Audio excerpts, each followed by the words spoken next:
नोकरीच्या शोधात असलेल्या तरुणांना एक महत्त्वाची बातमी आहे. कारण ठाणे महानगरपालिकेच्या अग्निशमन विभागात मोठी भरती होत आहे. ठाण्यातील गावदेवी मंडपातील अग्नितांडवात अग्निशमन दलाच्या जवानाचा मृत्यू झाला होता. या घटनेनंतर अग्निशमन दलातील मनुष्यबळाचा प्रश्न उभा राहिला. अग्निशमन दलात अनेक पदे रिक्त आहेत.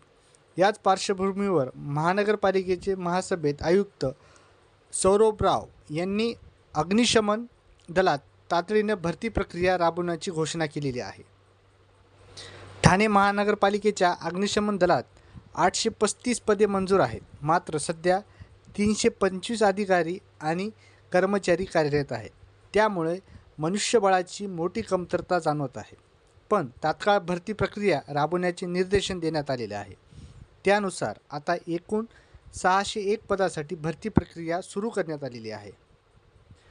आता 2 दिवसात भरतीची जाहिरात निघणार आहे. ठाणे महानगरपालिकेचे आयुक्त सौरभ राव यांनी दिलेल्या माहितीनुसार अग्निशमन आणि अभियांत्रिका विभागात भरती प्रक्रियेसाठी पुढील 2 दिवसात जाहिरात प्रसिद्ध करण्यात येणार आहे. या जाहिरात प्रसिद्ध करून 3 महिन्याच्या आत भरती प्रक्रिया पूर्ण केली जाणार आहे असल्याची माहिती दिली आहे.